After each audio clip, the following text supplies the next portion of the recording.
സ്വർണവില ഇടിയുമോ ഇനിയും? ഈ വർഷം ജനുവരി മുതൽ കുത്തനെ കൊടുമുടി കയറാൻ തുടങ്ങിയതാണ് സ്വർണവില.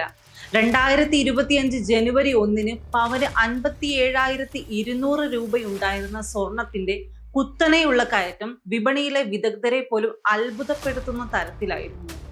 കഴിഞ്ഞ ഏപ്രിൽ 22 ഈ വർഷത്തെ ഏറ്റവും ഉയർന്ന വില രേഖപ്പെടുത്തിയത്.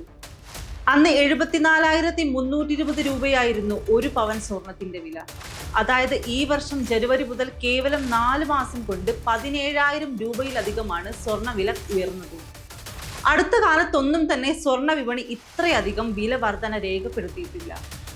സ്വർണത്തിന്റെ പിടിച്ചാൽ കിട്ടാത്ത പോക്ക് മക്കളുടെ വിവാഹത്തിനും മറ്റും സ്വർണം വാങ്ങാൻ കാത്തിരിക്കുന്നവർക്ക് നെഞ്ചിൽ തീയായി മാറി.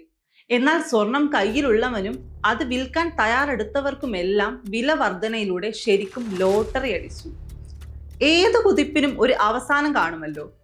കുത്തനെ കൊടുമുടി കയറിയ സ്വർണ്ണവില ഇനി തിരിച്ചിറക്കത്തിന്റെ പാതയിലാണെന്നാണ് സ്വർണ്ണ വിപണിയിൽ നിന്ന് ലഭിക്കുന്ന സൂചന.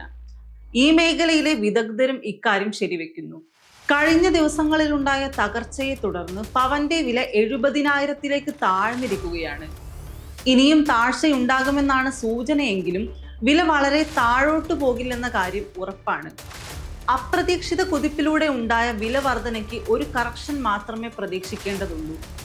അന്താരാഷ്ട്ര വിപണിയിലുണ്ടായ വ്യതിയാനവും സ്റ്റോക്ക് മാർക്കറ്റിൽ അടുത്ത കാലത്തുണ്ടായ വലിയ തകർച്ചയെ തുടർന്നുള്ള സാമ്പത്തിക അസ്ഥിരതയും വീണ്ടും ഒരു ആഗോള മാന്ദ്യത്തിനുള്ള സാധ്യത വിലയിരുത്തിയതുമെല്ലാം സ്വർണ്ണവില വർദ്ധിക്കാൻ പ്രധാന കാരണമായി. വിപണിക്ക് അനുപാതികമല്ലാത്ത രീതിയിൽ സ്റ്റോക്ക് മാർക്കറ്റിലുണ്ടായ കുതിപ്പ് കറക്ഷന്റെ ഭാഗമായി കുത്തനെ ഇടിഞ്ഞപ്പോൾ വൻകിട വിദേശ നിക്ഷേപകർ ഒന്നാകെ സ്റ്റോക്ക് മാർക്കറ്റിൽ നിന്ന് പണം പിൻവലിച്ച് സ്വർണത്തിൽ നിക്ഷേപിക്കാൻ തുടങ്ങി.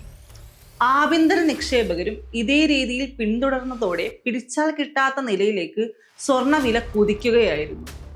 സ്വർണ്ണവില കുത്തനെ ഉയരുമെന്ന പ്രവചനങ്ങളും സ്വർണത്തെ വൻകിട നിക്ഷേപകരുടെ ഏറ്റവും വലിയ സാമ്പത്തിക ഉപാധിയാക്കി മാറ്റി. വൻകിട നിക്ഷേപകരെല്ലാം തന്നെ പണം ഡെഡ് മണിയായി നിർത്താൻ താല്പര്യപ്പെടുന്നവരല്ല. അതുകൊണ്ട് തന്നെ ഏറ്റവും സുരക്ഷിതമായ നിക്ഷേപ മാർഗമായി അവർ സ്വർണത്തെ തെരഞ്ഞെടുത്തു.